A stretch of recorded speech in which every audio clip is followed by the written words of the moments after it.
People who like salt and prefer their food to be a bit salty so they can really taste it.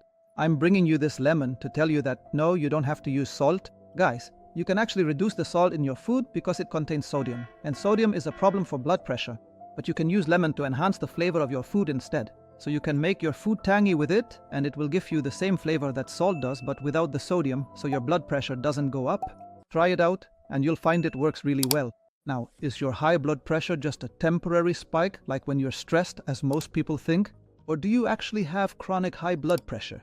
So let's start first. What exactly is high blood pressure? Your blood pressure increases. We determine this by measuring your blood pressure. Normally, every healthy body has a maximum limit for blood pressure that shouldn't be exceeded, because when it goes above that, it starts causing complications, the most important of which are complications affecting the heart, kidneys, brain, blood vessels, and other issues. So what are the blood pressure numbers? Everyone has the number 120/80 stuck in their minds, so if it's not 120/80, if it's lower, they say my blood pressure is low, and if it's higher, they say my blood pressure is high. In the past, we used to start diagnosing or paying attention to high blood pressure when the top number reached 140. But now, we've become a bit stricter. We start paying attention when it's over 130. So when blood pressure reaches 130 or more, we start to pay attention and begin measuring blood pressure regularly to see if most of your readings are like that or not.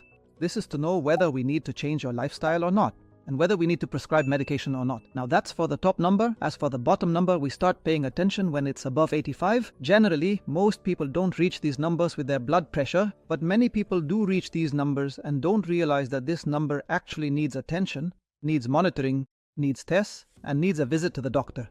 Okay, blood pressure numbers aren't fixed for all age groups.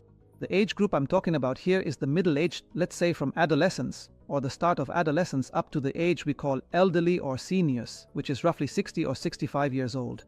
Because after that age, we're not as strict. We allow the numbers a bit more leeway compared to the younger age group. Now, if at some point, say, you're visiting the dentist or getting lab tests done, they measure your blood pressure and find it high, does that mean you have hypertension? Of course not. We can't rely on just one reading to say that you have hypertension.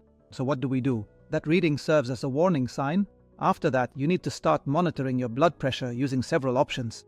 The first option, and it's actually the best one, is a blood pressure device called an ambulatory monitor. We attach it to you for 24 or 48 hours, and it comes with a device similar to a mobile phone that stores all your readings. It stays attached to your arm for 24 to 48 hours.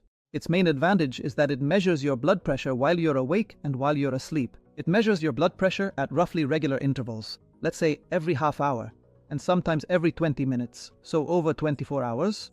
We might end up with more than 30 blood pressure readings. We measure your blood pressure while you're happy, sad, angry, calm, or even asleep.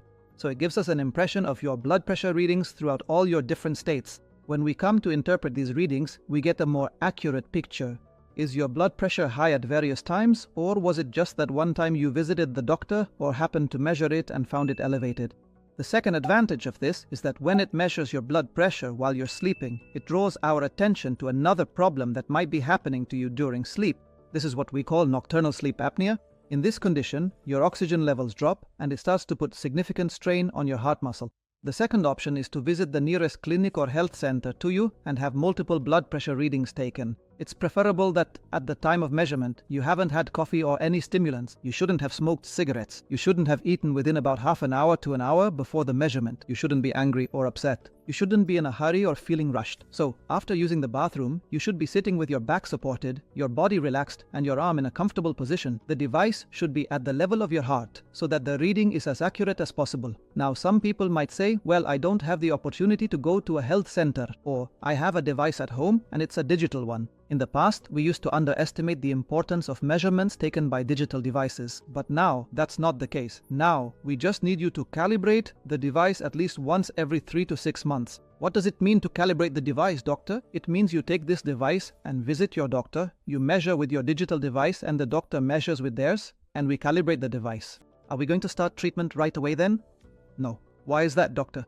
It could be that the high blood pressure you have is secondary hypertension. What does secondary mean, doctor?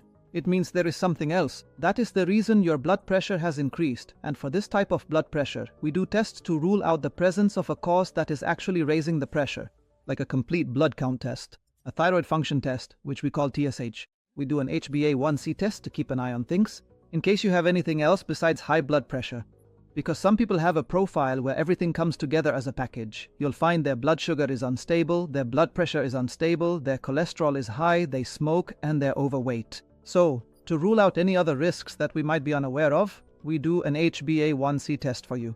We also do kidney function tests, which are very important, because if there's a problem there, we usually have one of two situations. Meaning, we have a problem that actually caused the high blood pressure, or we have a problem that developed as a complication from your high blood pressure, and we need to pay attention to that. We also run tests for certain types of minerals, because some of them can be affected by blood pressure medications, the pressure that we're going to give you. The second thing is that some mineral salts can change if your endocrine glands have hormonal imbalances, like the adrenal gland, for example. So we do an ECG as an initial step to check the heart and see how the heart's electrical activity is doing. And it's also useful for us later on to know during your regular follow-ups if anything has changed or not. Of course, we do lipid and cholesterol tests, so we can also know if you have any associated risks or not.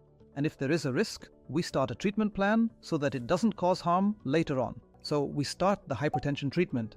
There are several families of blood pressure medications, everyone, and the choice depends on your health condition, whether you have other diseases or not, or if you have any other health issues. It also depends on the doctor's choice because your age matters. There are medications we prefer for certain age groups and others we don't. Some people look at blood pressure treatment and say, "But doctor, I'm still young. If I start medication now, I'll be stuck on it for the rest of my life." Let me tell you what the bright side is. The bright side is that since you're still young, you need to get used to taking blood pressure medication. You shouldn't stop your blood pressure medication on your own, so you can protect your organs and live your life and age without any complications. But if you stop your blood pressure medication just because, from your point of view, you don't want to get used to it, after a few years, God forbid, we start to see complications in the heart, complications in the kidneys, complications in the eyes, and even more. That's why when we start a treatment plan for blood pressure, you have to stick to it and be aware that you're taking it to protect yourself from complications. We're not just treating a number, everyone. We're treating blood pressure to protect you from its complications. There's something very important, everyone, when it comes to lifestyle. I mean, it's not just about medication. I want to tell you that to the extent that for some people, we don't start with medication right away. If the numbers are only slightly elevated, we can start with lifestyle changes, exercise, our diet, and what we drink. Okay, what else, doctor? You can also adjust your food and drink to reduce things that contain a lot of salt and things that contain unhealthy fats, table salt, and pickles. Canned foods contain preservatives and high amounts of salt. After that, what's left is to pay attention to your regular checkups because there are routine tests we do from time to time and blood pressure measurements we take periodically to make sure the medication we're giving you is keeping your blood pressure under control. There haven't been any side effects for you because of the medication. You haven't had any complications because of high blood pressure. So please everyone, let's pay attention to the issue of blood pressure. This is a very important topic. I hope the video provided useful information for you. Please subscribe to our channel if you find the information we share helpful. Share the video with anyone you think could benefit from the information in it. And if you liked the video, give it a like and God willing, we'll make a new video where we'll talk about another chronic disease. See you soon.